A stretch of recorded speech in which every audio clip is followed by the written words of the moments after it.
Iran और America के दरमियान जारी जंग में अमेरिका को एक ऐसा नुकसान उठाना पड़ा है जो सिर्फ माली नहीं बल्कि उसकी इंटेलिजेंस, निगरानी और जंगी सलाहियत के लिए भी बड़ा धचका समझा जा रहा है। ताजा रिपोर्ट्स के मुताबिक अमेरिका ने ईरान जंग के दौरान कम से कम 9 MQ-9 रीपर ड्रोन्स खो दिए हैं। यह तादाद अमेरिकी रीपर ड्रोन फ्लीट का तकरीबन 25% है,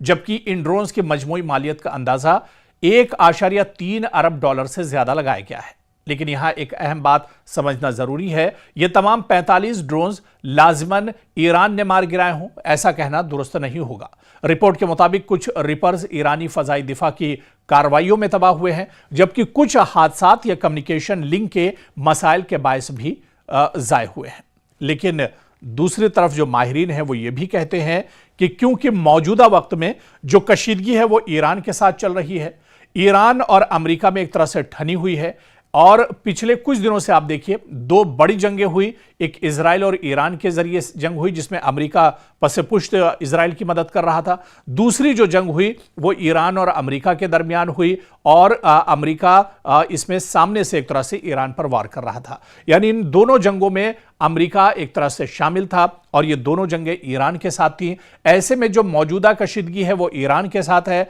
और अमेरिका का इतना बड़ा जो दिफाई नुकसान हुआ है या असलहे का नुकसान हुआ है या रीपर ड्रोन्स 45 रीपर ड्रोन्स अगर तबाह हुए हैं तो जाहिर सी बात है कि मौजूदा में कशीदगी ईरान के साथ है। ये तमाम के तमाम जो ड्रोन अमेरिका के तबाह हुए हैं ये ईरान ने किए हैं। यानी ईरान ने अमेरिका का बहुत बड़ा नुकसान किया है, अमेरिका को बहुत बड़ा झटका लगा है। अमेरिका के कीमती जो 45 रीपर ड्रोन है वो ईरान ने एक तरह से तबाह बर्बाद कर दिए हैं,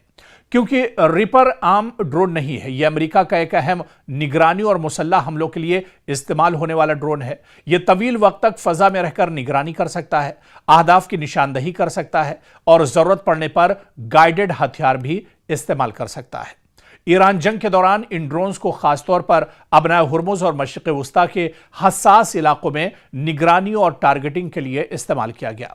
असल बात सिर्फ 45 ड्रोन का नुकसान नहीं है, बल्कि मसला यह है कि अगर एक ऐसा ड्रोन जिसे अमेरिकी फौज जदीद निगरानी और हमलों के लिए इस्तेमाल करती है मुसलसल बड़ी तादाद में ज़ाय हो रहा है ये ड्रोन, तो इसका मतलब साफ है कि जंगी माहौल अमेरिकी ड्रोन ऑपरेशंस के लिए तवक्को से ज्यादा खतरनाक बन चुका है और ईरान बहुत आसानी से अमेरिकी जो हथियार हैं, अमेरिका के जो मिसाइल या ड्रोन है उन पर बहुत आसानी से काबू पा रहा है। और ये बताने के लिए काफी है कि अमेरिकी इंटेलिजेंस, अमेरिकी जो टेक्नोलॉजी है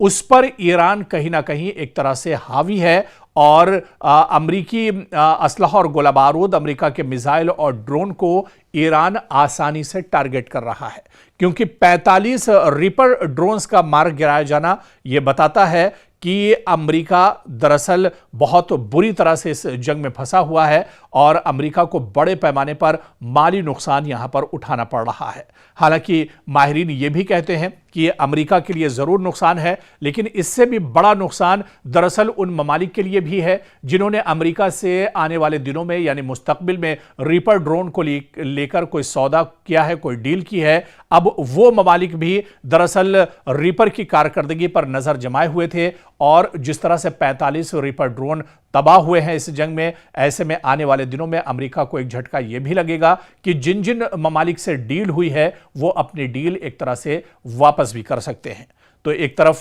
ईरान ने अमेरिका को बहुत बड़ा जख्म दिया है, बहुत बड़ा झटका दिया है, दूसरी तरफ अमेरिका के लिए एक बड़ा झटका यह भी होगा कि उसकी असलहे की जो डील है, रीपर ड्रोन्स की जो सौदेबाजी और डील है, उस पर भी अब खतरे के बादल मंडला रहे हैं।